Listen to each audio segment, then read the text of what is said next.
다음 테마 또 궁금한데 어떤 게 있죠? 어떤 테마냐면 자본시장 활성화 테마입니다. 쉽게 말해서 제가 5,000포인트 가려면 제일 중요한 게 각 기업의 실적. 네. 근데 지금까지 말씀드린 것들은 이제 이런 회사들이 실적이 좋아질 거다라는 거고요. 그 다음에 뭐가 있었어요? 실적과 제도. 네. 그러면 그 제도의 가장 핵심은 뭐냐면 얼마 전에 국회를 통과해서 대통령이 거부권을 행사하지 않고, 왜냐하면 이제 전 대통령 이제 재의권이라고 하는데 이거 다시 한번 생각해 보세요 하고 쉽게 말해서 거부를 했었는데 이제 새 정부 들어서 알겠습니다. 그럼 국회에서 통과한 대로 합시다라고 한 상법. 상법이 바뀌었어요. 그러면 간단하게 말씀드리면 그 상법이 뭐가 바뀌었냐면 첫 번째는 회사의 이사가 지금까지는 회사의 이익을 해치면 안 되는 회사에 대한 충실 의무만 가지고 있었는데 회사뿐만 아니라 주주들에게도 충실해야 된다라는 의무가 부과된 거예요. 원래 없었어요? 그렇게? 주주에 대해서는 없었어요. 네. 그러니까 주주에 해를 끼치는 일을 하면 쉽게 말해서 벌을 받는다 이거예요. 그러니까 주주에 대해서 많이 배려를 해야 되겠죠. 자, 그럼 주주 입장에서 기업에 가장 원할 수 있는, 바랄 수 있는 가장 기본적인 눈에 딱 들어오는 내 주머니가 두터워지는 뭘까요? 배당? 그렇죠. 배당이에요. 배당. 그래서 앞으로 배당이 굉장히 많아질 걸로 생각해요. 그래서 이런 배당이 많아질 때 그 영향을 제일 많이 받을 회사들 딱 두 가지만 고르라면 하나는 지주회사. 그러니까 지주회사는 뭐냐면 이 회사가 다른 일은 안 해요. 그 대신 다른 회사들의 지분을 가지고 여기에서 배당을 받는 거예요. 그래서 이거를 다시 나눠주는데 이게 굉장히 뭐랄까 디스카운트가 많이 됐었어요. 그래서 이런 이야기가 나오면서 사실은 이미 지주회사들이 엄청 올랐어요. 그래요? 사실 지금 조금 늦었어요. 지주회사 예를 들면 한진칼, HD 현대, 두산, SK, LG 이렇게 그 그룹을 대표하는 지주회사들이 있어요. 여기가 이제 좀 각광을 이미 받고 있고요. 그 다음에 이 얘기도 우리 했을 거예요. 우리나라에서 배당을 많이 주는 업종. 은행. 맞아요. 그러니까 은행, 증권, 보험 같은 금융회사들이 배당을 많이 줄 텐데 이런 회사들이 앞으로 더 각광을 받을 거라는 거죠. 그러면 여기서 재밌는 거, 좀 전에 제가 말씀드린 어떤 회사? 지주회사. 그 다음에 원래 배당 많이 주는 금융회사. 요거 두 개가 합쳐진 회사가 있어요. 뭐냐면 금융회사들의 지주회사. 그걸 우린 뭐라고 부르냐면 금융지주회사? 맞아요. 제가 이제 ETF를 좀 말씀드리면 타이거 지주회사 ETF. 얘는 이제 지주회사들에 투자한단 말이에요. 뭐 주식회사 LG, 주식회사 SK 이런 회사들. 그 다음에 라이즈 코리아 금융고배당. 이건 주로 어디에 투자하겠어요? 금융회사들. 그리고 마지막으로 솔 금융지주 플러스 고배당이에요.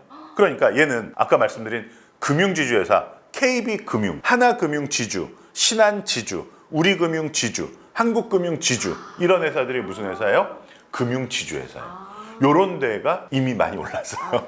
근데 앞으로 계속 각광을 받을 것 같아요. 그래서 한번 이게 어떻게 보면 새 정부에서 가장 눈에 띄게 또 상법이 개정됐기 때문에 여기에 가장 큰 영향을 받는 테마다라고 말씀을 드릴 수 있을 것 같아요. 가장 차별화된 테마다. 네네네. 자, 그리고 또 더 있나요, 테마가? 마지막으로 하나만 할게요. 마지막으로 하나만. 뭐냐면 건설 또는 SOC 인프라 관련입니다. 건설은 왜 그러냐면 원래 기업에서 모든 생산을 하긴 하지만 정부에서 재정을 통해서 밀어줘야 되는 부분들이 있잖아요. 그래서 예를 들면 주택 가격이 지금 굉장히 문제인 건 아시죠?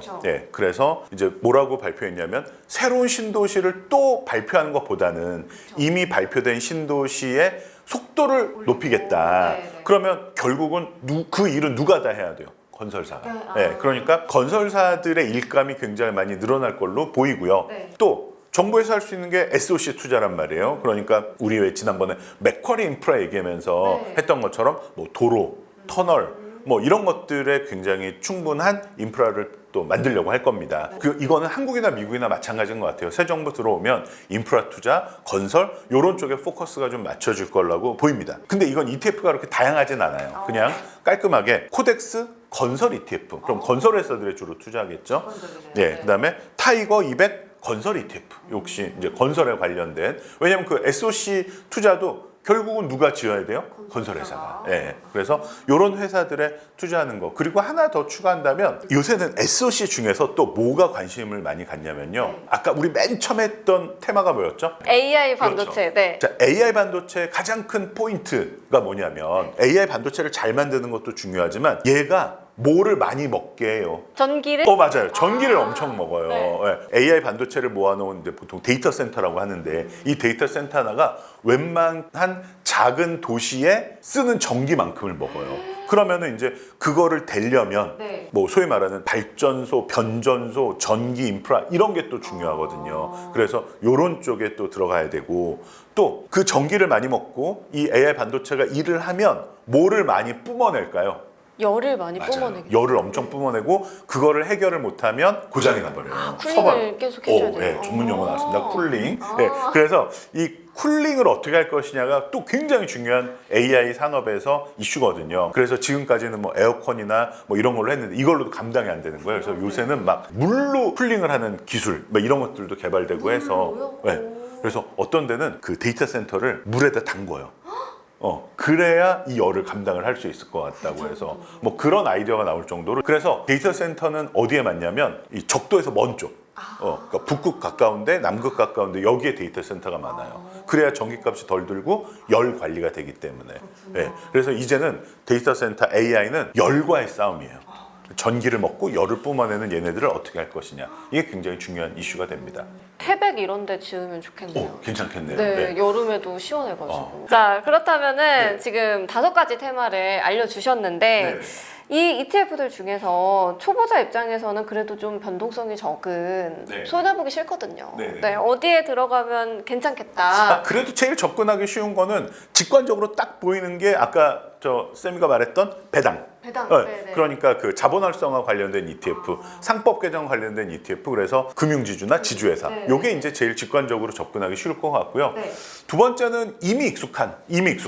너무 핫한. 그렇죠. 네. AI, 반도체. 여기가 이제 또 두 번째로 접근하기 좀 쉬울 것 같고 마지막으로는 뭐 다 비슷비슷하긴 한데 그래도 이제 수출 뉴스 같은 게 크게 나오니까 K 방산 이런 것들은 뭐 굉장히 큰 프로젝트로 진행이 되니까 뭐 뉴스를 모를래야 모를 수 없는 그런 상황이 되니까 특히 이제 뭐 무기를 많이 다뤄보신 군 출신 남자분들은 좀 알지 않을까 그런 막연한 기대감을 한번 가져봅니다. 그래서 뭐 그 중에서 요 3개 정도는 좀 쉽게 그래도 접근할 수 있지 않을까 생각이 됩니다. 네, 잘 알아두겠고요. 네. 부사장님, 네. 많이 더우시죠?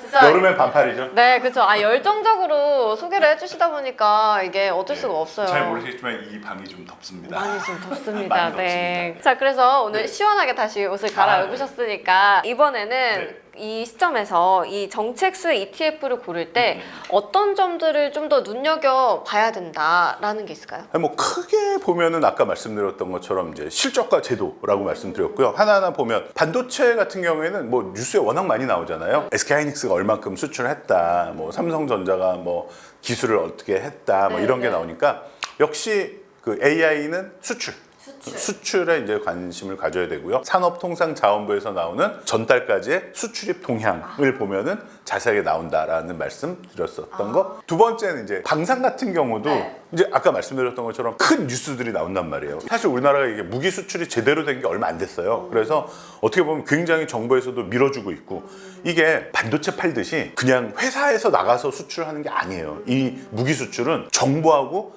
같이 팀워크를 해야 되는 거거든요. 그러니까 굉장히 큰 뉴스가 된단 말이에요. 그래서 이런 수출인데 이제 그 나라 간에 하는 프로젝트니까 이런 뉴스 좀 보시면은 좀 감을 잡으실 수 있고요. 지주사 같은 경우에는 그 회사가 돈을 얼만큼 버느냐 그런 것도 중요하지만 조금 더 중요한 거는 아까 말씀드렸던 배당에 대한 정책.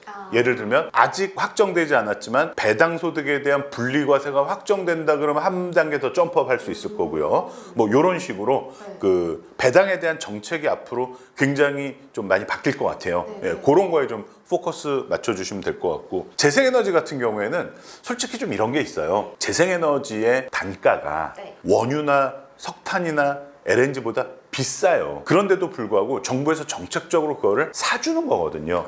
그러니까 이런 정책이 더 강화가 될 건지 아니면 이런 정책을 없앨 건지 그래서 이 재생에너지 쪽은 뭐 보조금이라든지 또는 정책 이런 거에 영향을 좀 많이 받으니까 그런 쪽에 좀 관심을 가지시면 될 것 같고요. 건설 인프라도 생각보다 많은 정부 정책에 영향을 많이 받습니다. 왜냐면 우리가 오늘 얘기한 게 새 정부 들어서 관심을 가질 만한 정책이잖아요.